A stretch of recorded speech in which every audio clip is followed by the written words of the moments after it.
I recognize the member from Scarborough-Guildwood. Speaker, I rise today to speak to Schedule 15 of Bill 119, Amendments to the Towing and Storage Safety and Enforcement Act. Speaker, we must confront the reality that brought us here. And actually, I forgot that to say I'm very happy I'm debating today. It might be my last time debating before this House rise. So, Speaker, we must confront the reality that brought us here. This legislation did not emerge in a vacuum. It exists because this government allowed parts of its towing industry to become associated with intimidation, with exploitation, and with widespread consumer abuse. These are realities documented by police, by municipalities, by insurers, and by this government's own findings. And Speaker, let me be clear on the most troubling part of all. None of this is new information for this government. Speaker, police services warned about escalating safety risk years ago. The Insurance Bureau of Canada warned about fraudulent activities years ago. And most importantly, consumers reported coercion and predatory towing practices years ago. This is nothing new here. This government itself established a towing task force in 2020 because of the severity of the problems plaguing this industry. Speaker, if the warnings were already clear in 2020, why are we only now debating these minor amendments? Speaker, government do not solve systemic problems through headlines. Let me tell you, systems solve problems. Oversight solves problems. Transparency solves problems. Accountability solves problems. And Ontarians are still waiting to see whether this government has actually built a system capable of delivering lasting reform. Speaker, to understand the shortcomings of Schedule 15 in this omnibus bill, there was no mentioning of commercial truck drivers training. Nothing on commercial trucking in this schedule, Madam Speaker. This government's own towing task force found that consumers experience coercion, aggressive roadside solicitation, inflated invoices, unauthorized fees, and vehicle retention issues. These are not opposition accusations, Speaker. These are the government-owned findings. Speaker, perhaps the most devastating finding of all was 78% of drivers who accepted unsolicited tow trucks reported problems with their experience. 78%. Speaker, when nearly 8 out of 10 people report a problem, that is not a consumer issue. That is evidence of a systemic dysfunction. That is evidence of a system that lost public trust long before this government finally decided to act. Speaker, listen to these experiences. They're pretty alarming. Many Ontario drivers describe being pressured into signing documents immediately after an accident while cold, shaken, and under stress, only to later discover thousands of dollars in inflated charges.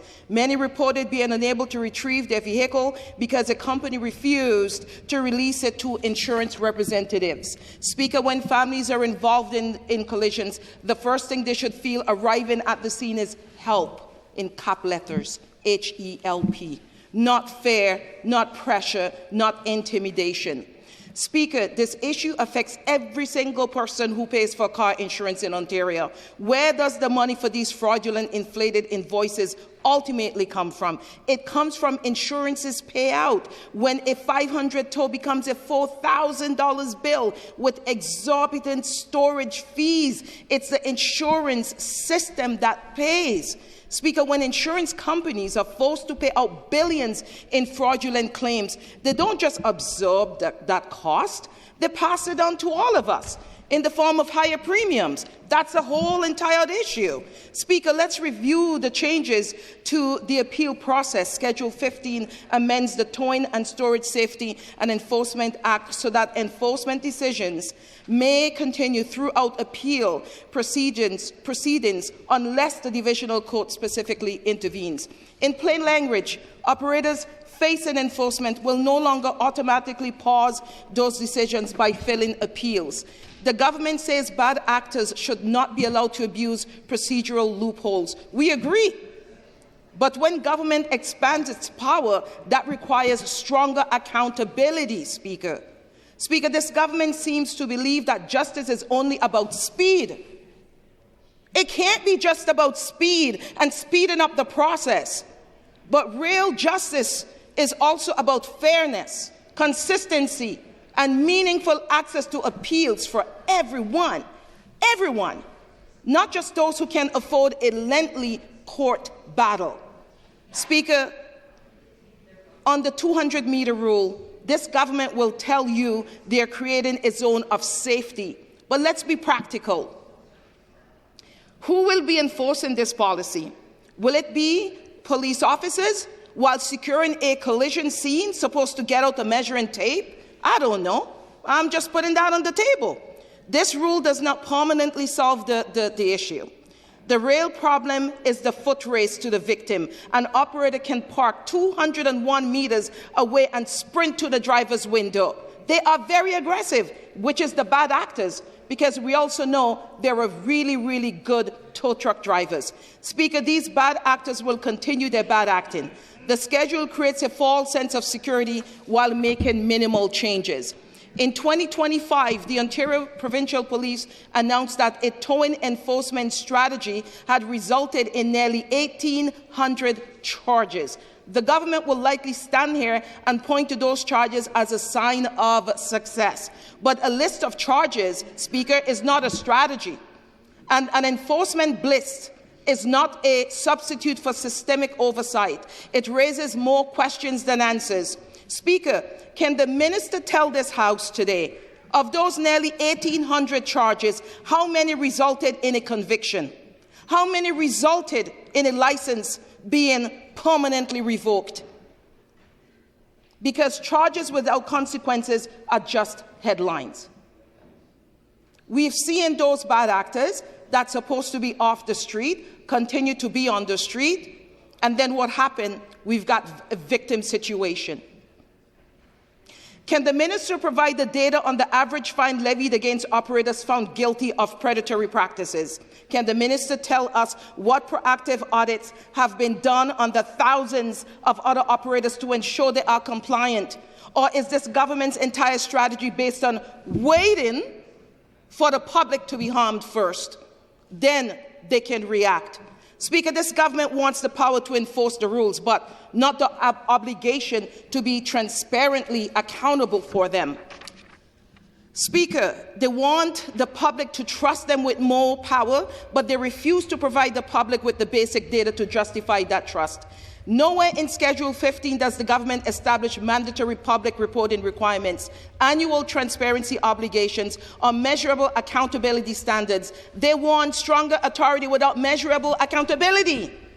If this government really wanted to fix the system, it wouldn't just make small technical changes. It would create a clear set of basic rights for drivers who need a tow. This would mean making sure people know the exact cost up front before their car is hooked up, giving them the freedom to choose which towing company to use and where their vehicle goes, requiring tow truck operators to be properly licensed, identifiable quickly without being overcharged for storage or having their cars held unfairly. This is what real reform looks like. It's simple, it's clear, and it puts the safety and financial security of the public first. Ontarians deserve better oversight years ago, not just now. Are we listening to our constituency? Are we listening to the people of Ontario? Ontario deserves real accountability now. This is something this government does not do very well. I will miss you, Madam Speaker. Thank you. Questions? I recognize the member from Wellington, Halton Hills. Thank you, Speaker. And I will ask a question about the towing topic of schedule in this legislation. I want to quote Lauren Fisher, Manager of Government and Stakeholder Relations, CAA South Central Ontario. CAA welcomes the province's actions to strengthen oversight of the towing industry and improve safety on Ontario's roads. A collision or breakdown is a distressing moment for motorists, and drivers should not have to contend with unacceptable behavior when they are in a vulnerable situation. These measures continue to reinforce the original intent of TSSEA to protect Ontarians, both by recognizing the need to ensure safety and standards in the industry and to protect consumers. So my question to the member is, CAA supports these changes will you? I recognize the member from Scarborough-Gilwood. Thank you, Madam Speaker. So, first of all, I didn't say I'm not supporting and I'm supporting. I am just giving you a detailed conversation in the, 6th liner that you just quickly put into Schedule 15 in your omnibus bill without fully explaining how this is going to happen. So my concern is who is going to make sure that the tow truck drivers are within 200 meters of the person that the driver that just got into that accident. Because let me tell you, when 6 and 7 tow trucks is around you, we pass them on the highway, we pass them on the regular road. There is no concern for how that driver in that accident is feeling. CAA will say yes. But I also been having conversations with CAA that has been having a long time conversation with this government on improvements on the highway, and it hasn't happened until this omnibus bill with a little schedule in it. Thank you. Question. I recognize the member from Ottawa Centre. Thank you, Speaker, and thank you for your for sharing with us your thoughts on this bill, protecting Ontario's streets and communities. We've got backlog courts, we've got a raging opioid crisis, we've got prisoners escaping from prison. There is absolutely no doubt, doesn't matter who you talk to, that our communities are less safe than they were 8 years ago.